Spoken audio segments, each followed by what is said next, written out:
to Florida.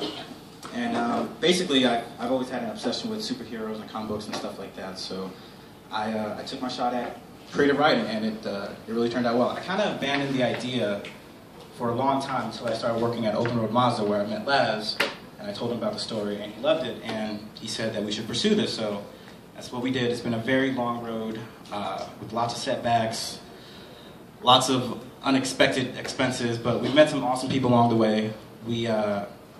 Matter of fact, a couple of those people are here tonight. For example, we know Dijon. Dijon has actually helped us with a lot of the artwork. He's a very talented artist who has colored some of the images that you saw in the trailer. We also have with us tonight Mark Abbott, who is a very talented author himself. So if you like any of our stuff, do yourself a favor and check out Mark's stuff. So now we're just going to go to the story a little bit more in detail, tell you about the characters, stuff like that. So I'm going to have Laz explain some of the main characters of the book, from Alex, Cassie, Dimitri, Christian, and Tori. So. Not forget about Matt. Matt Padrone. Of course. Musical genius over there. Alright, so who should I start off with? Start off with Alex. Alex, okay. Alex, like I said before, he's the main character of the story. Okay, he lives in Texas. He's actually a track star in his high school, and he he's not so good with the ladies, but he doesn't stop from trying. You know, he actually is the first one to meet the alien Shira, who acts as a guide to all the other people of the team. He has electrokinesis. What that is the ability to control and generate electricity from their body. It's a very powerful power, and he's a very powerful character. And he's also the leader of the team when the team does form up. After that, he runs into Dimitri in New York, in Brooklyn actually.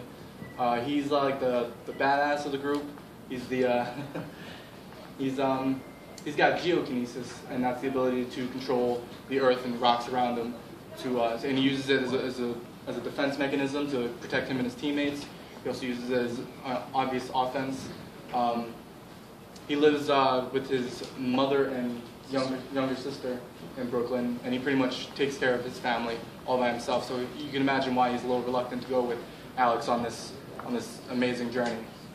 After that, we got Christian Mercado. He gets recruited by Dimitri. After that, we should turn off that because it's like right in my eye. Yeah, maybe. Unplug it. I don't care. There you go. Thank you. Who? Dimitri. Christian. All right. He has pyrokinesis, and that's the ability to control fire. Very dangerous. He's a bit of a geek.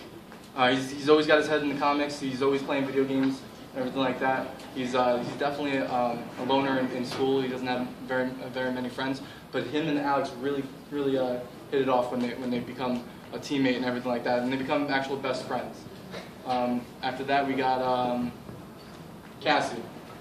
Oh yeah, Cassie. After that, we got Cassie. She lives in Florida.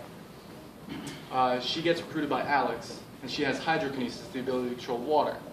All right, and pretty much that's it. She actually becomes the love interest of Alex. But I'm not gonna go too into detail with that. You're gonna have to read the book for all that juicy detail. She comes from a broken home actually. Lives with her mom and her younger sister as well. Then moving on, we have Tori Hannon. She lives in California. She's a bit spoiled. All right, her parents are wealthy, and she lives off of that. She always has a dream of being famous. So when the team came to her asking her to join the team, all she thought about was, hey, I can make a TV deal out of this or something like that. So she joined.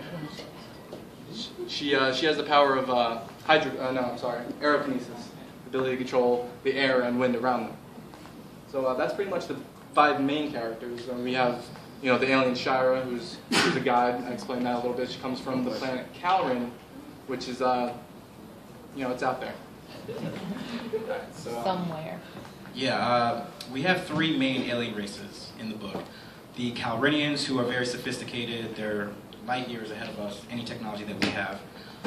Then they're the main protagonist alien race. Then we have the Xanaku, who are the antagonists. They are the evil kind of pioneering engineering race. And then there is the last alien race who kind of sets everything in motion. They're the catalyst for this giant intergalactic war that is taking place. They're called the Myriad, and they are a parasitic insect-like creature from planet Myriad. And pretty much the concept is they were on an asteroid that crashed into planet Xanaku.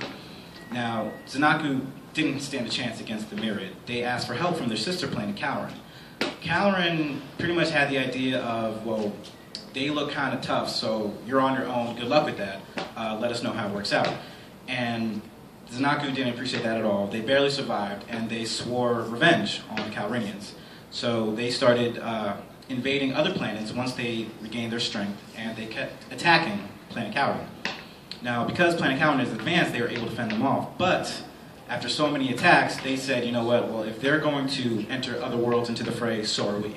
So they started sending guides to other planets to teach them about kinetic fighting and how to defend themselves against the Xanaku. And that's when our alien Shira comes to planet Earth and talks to Alex.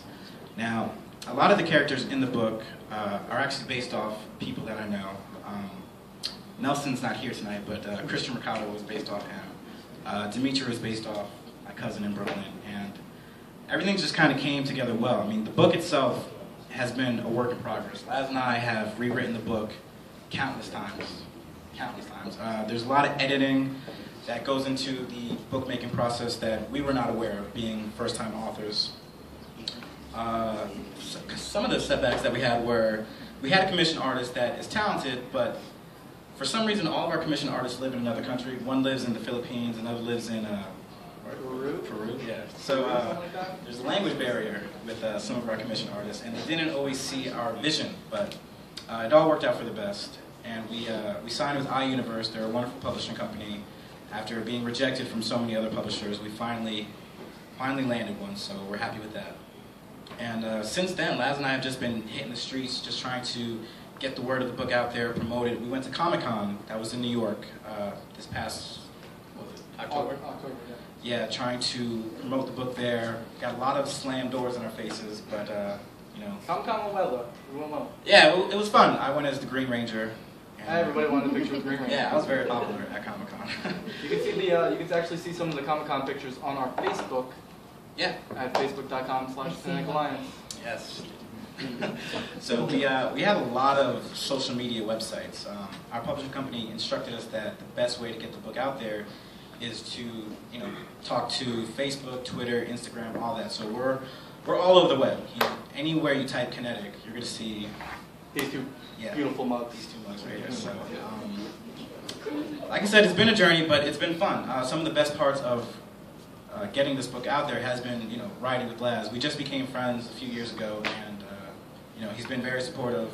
I know I can be very difficult to work with at times because I'm very demanding, but right. We complement each other well. Yeah, it's only because we wanted to bring out the best story for you guys. So we sincerely hope that you enjoy it, and you know, we thank everyone for showing up tonight. I know personally I couldn't have done it without the support of my friends and family, which I want to thank. So if I don't say anyone's names, it's not because, you know, I'm important. It's just my mom is in the audience tonight. Raise your hand, Mom. My brother Cliff, his wife Darianne, they both made my beautiful niece Layla. Well, you get to be your family, huh? I do it for them. My family, by the way. Yeah. Yo. My mom's right here, supporting me like always, and my dad's right there in the back. All right, they came out here. My dad's in terrible, terrible pain.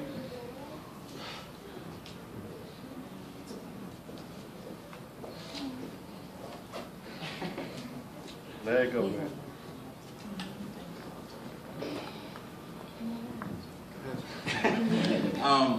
What Laz wants to say is, like, his father was able to come out tonight, but he's had a lot of health problems, a lot of back surgeries, so it's incredible that he was able to come out tonight and support us, considering the condition that he's in. So we really thank him for that. He's been very supportive.